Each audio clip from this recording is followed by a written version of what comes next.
Guys, how's it going? Welcome to this video. All right, so I want to do this video on this P1101 code.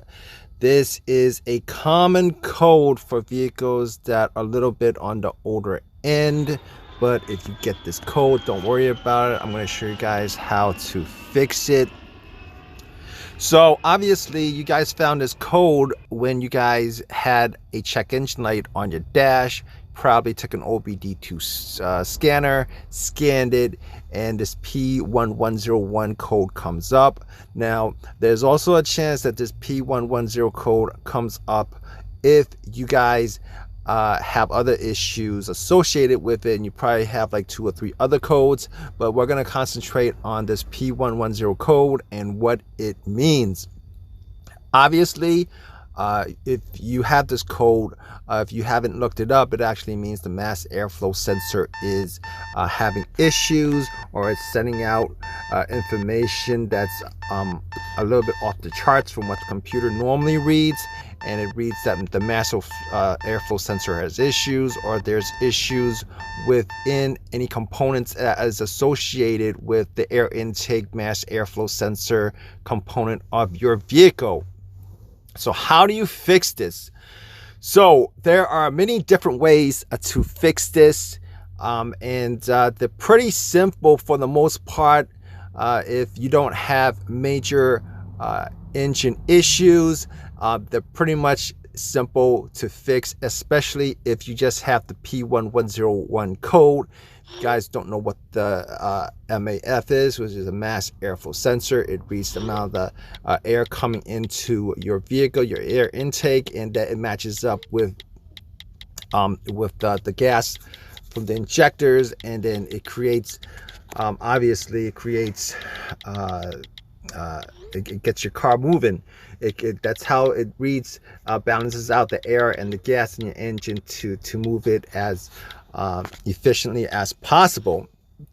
So basically, if you have this issue, obviously, if you guys just have this one code, you're going to want to take the mass airflow sensor out, or most vehicles these days have a mass airflow sensor. You got to find out where it is.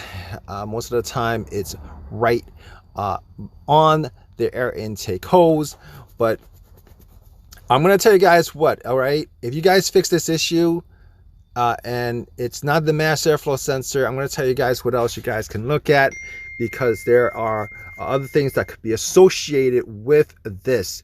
So if you guys don't know, there are cleaners out there, sprays out there for different components of your vehicles. I believe there's a mass airflow sensor spray. What you guys can do is you guys can unscrew the mass airflow sensor from your air intake hose, or wherever it's located around your engine, and essentially what you're going to do is you're going to spray the mass airflow sensor, and you're going to pump it back in afterwards. But you want to make sure it's dried first before you pop it in, because what happens is the way it measures it creates a little heat in a bulb. If you guys don't know what it looks like, and you don't want to make that any worse, if there's any kind of issues with it as far as moisture in there and dirt. So sometimes it gets dirty because of the amount of air that goes through your air intake. It passes into your engine, but along the way it actually the debris could build up around that little bulb. So what you guys want to do is, well, it's not exactly a bulb, but there's a little piece inside the mass airflow sensor that actually heats up. But in any case, you want to clean that up, spray some mass airflow sensor spray cleaner, or if you have any kind of electronic cleaner, you can spray it in and pop it back in, screw it back in, and delete the code, and then try to start your vehicle, and hopefully that actually clears up your issue. Now, for the most part, a lot of people still have problems with the code constantly popping back up after they cleaned it. In that case, you might have to swap out the mass airflow sensor. It's not very expensive. I think the cost of that is around maybe it's not very expensive. You order online. If you get it from AutoZone or Advanced Auto, I think they actually charge a lot higher, maybe like twice as much. But in any case, if that's not the case, what you want to do is you want to change your air filter. B, either clean your PCV valve. Or change that up. And there's something. All right, so I'm forgetting, guys. You guys might want to just also clean your throttle body. If you guys have a map sensor with a mass airflow sensor, you guys want to clean that out. Now, none of these components are hard to get to. Most people can actually do it themselves. All you got to do is figure out where the components are and just remove them, clean it, pop it back in. You might have to replace them, but they're not especially expensive components as far as replacing is concerned.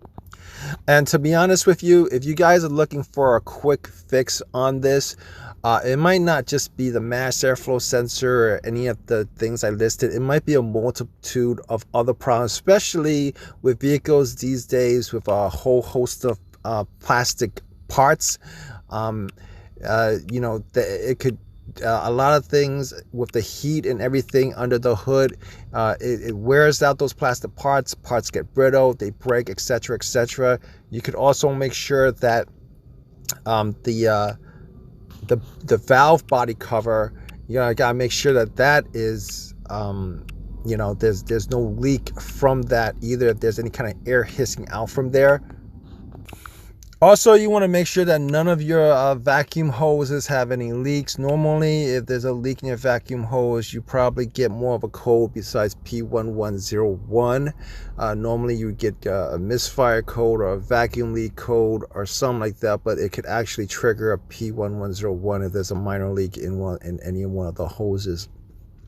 So basically, if you want to, before you start tossing out money for trying to figure out what, you know, if there's any kind of major issue with the engine, etc., etc., those are the things that you would definitely look out for if you guys are in this situation. They're easy fixes, they're easy to check out, they're easy to clean, and if you guys need to buy parts, they're easy to buy parts. As far as the mass airflow sensor is concerned, the map sensor is concerned, as far as the air filter is concerned, as far as maybe some of the vacuum hose is concerned, they're very, very easy to swap out. So if you guys are looking for certain things that could cause this problem, definitely check out any of those things. You guys want to check out the air filter, make sure that's cleaned, or make sure you guys change that out.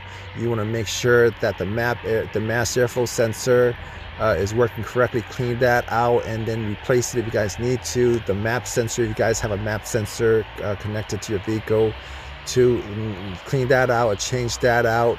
PCV valve, you guys could do that, change that out or clean that out too if you guys can spray something in there.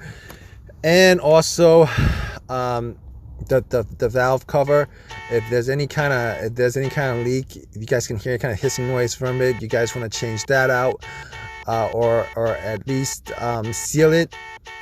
Probably could seal it with silicone, but most of the time you guys would need to change the cover out and get a new gasket for it, and make sure that any of the hoses might have any kind of leaks or stuff like that. If they do, you guys want to change out the hoses as far as the vacuum hoses are concerned.